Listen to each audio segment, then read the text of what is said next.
అనకనహాల గ్రామం అంటే ఒకప్పుడు చాలా ఇబ్బందులు పడ్డ గ్రామం. రాజకీయ స్వాతంత్రం కోసం పెద్ద పోరాటం చేసిన గ్రామం. అధికారం ఉన్నా లేకున్నా కష్టాల్లో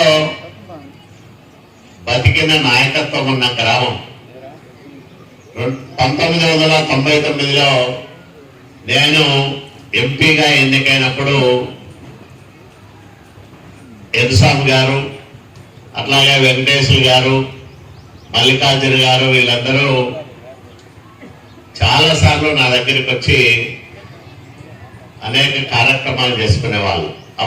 చంద్రబాబు నాయుడు గారు ఈ ప్రాంతం వెనుకబడిన ప్రాంతం, రాయదుర్గానికి నీలాంటి వ్యక్తి పోతే ఆ ప్రాంతం బాగుపడుతుంది, ఆ ప్రాంత ప్రజలకు చాలా మేలు జరుగుతుందని నన్ను ఆశీర్వదించి 7 ఏడాదిన్నర కిందట జరిగిన ఎన్నికల్లో ఎప్పుడు రాయదుర్గం పుట్టినప్పటి నుంచి ఎప్పుడు ఎవరికి ఏ ఎమ్మెల్యేకి ఇవ్వనంత మెజార్టీ 42,000 మెజార్టీ నాకు ఇచ్చి మీరందరూ ఆశీర్వదించారు. జగన్మోహన్ రెడ్డి అనే ఒక రాచక శక్తి 5 సంవత్సరాలు అప్రజాస్వామికంగా పరిపాలన చేసి వ్యవస్థలన్నింటినీ నాశనం చేసి అభివృద్ధి అనేది లేనే లేకుండా చేసి రాష్ట్రాన్ని ఒక దిక్కుతోచని పరిస్థితుల్లో వదిలేసి వెళ్ళిపోయినాడు. 10 లక్షల కోట్ల రూపాయల అప్పు, కొత్తగా అప్పు చేస్తామంటే కూడా పుట్టని పరిస్థితి.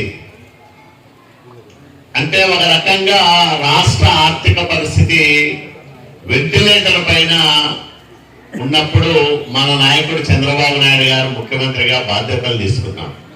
వచ్చాం, కష్టాల్లో వచ్చాం, కానీ అభివృద్ధిలో ఎక్కడా తక్కువ చేయలే. ఈ 17 నెలల కాలంలో సీసీ రోడ్లకు 20 లక్షల రూపాయలు ఖర్చు చేసి మీ గ్రామంలో సిమెంట్ రోడ్లు నిర్మించాం. అట్లాగే ఇంకో 15 లక్షలు మొన్ననే మంజూరు చేయించాం.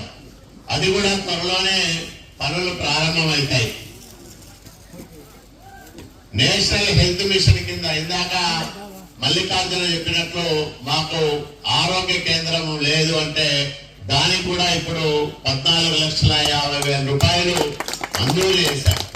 త్వరలోనే ఆ పనులు కూడా చేపడతామని మీ అందరికీ నేను మనవి చేస్తా ఉన్నా. అట్లాగే డ్రైన్ల కోసం 2 లక్షలు, వాటర్ పైప్ లైన్ కు 5 లక్షలు, అంటే అన్ని కలిపితే 56,50,000 రూపాయలు 17 నెలల కాలంలో అనకనహాల గ్రామానికి ఇచ్చామని మీ అందరికీ నేను సవినయంగా మనవి చేస్తా ఉన్నా.